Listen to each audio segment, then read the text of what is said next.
battle this issue tonight, I want you to meet my guests. First, Jacob J. Meyer practices law in New Orleans. He represents a group of non-smokers in a class action suit against the Louisiana Superdome to prohibit smoking in state facilities. Mr. Meyer, incidentally, stopped smoking 6 years ago. Charles Morgan, Jr. is a Washington lawyer who counsels the tobacco industry on the constitutional rights of smokers. Tonight, Mr. Morgan speaks for himself. His views do not represent those of either the tobacco industry or the American Civil Liberties Union, where he is a member of the executive committee and the board of directors. A housewife from suburban New York, Rhoda Nichter, is allergic to tobacco smoke. Mrs. Nichter founded the Greater New York Council Against Public Smoking, and she wrote a book entitled, Yes, I Do Mind If You Smoke. William Dwyer is vice president of the Washington-based Tobacco Institute, a non-profit organization whose member companies make cigarettes and other tobacco products. Peter Georgiadis is associate general counsel for ASH, the legal action arm of the non-smoking community with headquarters in Washington, D.C. No non-smoker, particularly a tobacco-sensitive individual, should be forced to breathe the cigarette smoke of another individual, well, then period. Why doesn't simple notice that you know if you go in a place, whether they're going to be smoking or whether they're not going to be smoking or whether they're going to have separate sections? Why doesn't that satisfy you? Excuse me, I'll tell you why. Because it's not effective, that's the question. for one thing.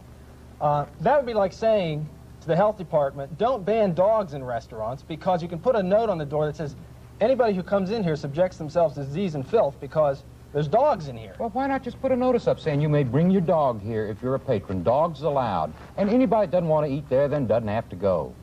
Because you're cutting off, in that fashion, you're cutting off the majority of the population. 70% of the people favor we call that the democracy smoking of the marketplace, don't you? I mean, the store owner then makes the decision as to what he thinks he's going to make the most money out of with his private property. Now, what's wrong with that? Well, there's plenty wrong with that. That's why we have trade regulation laws. That's why all the health and safety laws that are passed are passed because greed tends to run over people's better interests. That very many Americans, like I'm talking about now 90%, are going to agree with you on that. I think folks believe that people got a maximum right to regulate their own lives, and as long as they have notice, you can get it on a cigarette pack. Anybody who smokes sees that warning, they make a decision. 70 and 75% of the people in the country, and that includes a lot of smokers, favor increased restrictions on public smoking. Don't care. The question well, of course you don't care because you're... No, I understand. I'm not trying to fuss at you or anything. I'm just saying to you, I'm not talking about that question, whether they favor that or not. I'm asking you why it is that you're opposed to somebody just putting up a sign saying if you want to smoke, you can come in here. If we don't allow smoking the other way,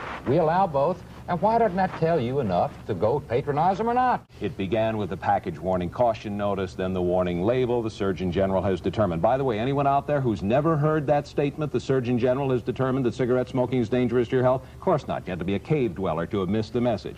The constant clamor on radio and TV, all of the public service messages, the higher taxes skyrocketing at the state and local level, particularly the broadcast ban. What happened?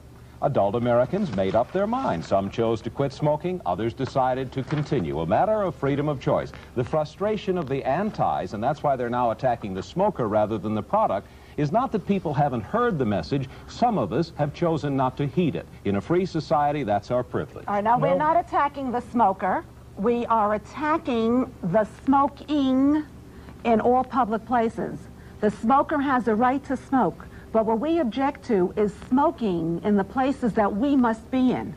Well, now, wait a minute. You don't have to be in any restaurant where there's you don't have to be in any restaurant or any taxi cab that has a sign up on the outside saying something, or any place else where there's a sign up saying you can smoke here. You don't have to do that. Do you? I was asking you earlier, but then I'm barred from going to a lot of places. I want to go to well, then I would be too if they had no smoking signs. I wouldn't be allowed to go in other there? places I could hold it. We can't have signs.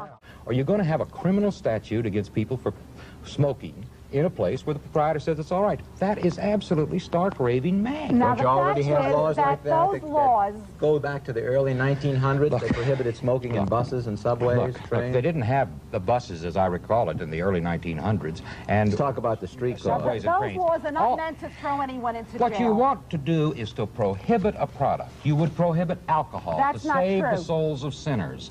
People always want to save somebody's soul, and they want to get the government to do it.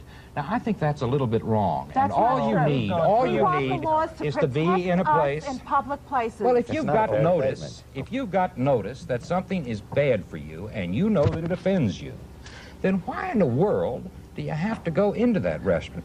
Or do you have to go into that place? Because there aren't many restaurants that I can go into when I want to. Do you know you also that very often I don't go to a restaurant? We have a season subscription to the Metropolitan Opera, and we make a point of either eating at home, because we know all the restaurants around Lincoln Center are smoky, if you've ever gone into them. Did you ask them to ban the smoking? Ask the proprietor? And what did they say? They said that they're afraid to do it. Why, they'll lose business? Why don't you tell them about the wonderful example of all the business that they'll get? I did. And what happened? They're afraid they don't know what will happen, but they do tell me if it's a law. You can take if the it's a law, experience. then they will do it because they know all the restaurants will have it.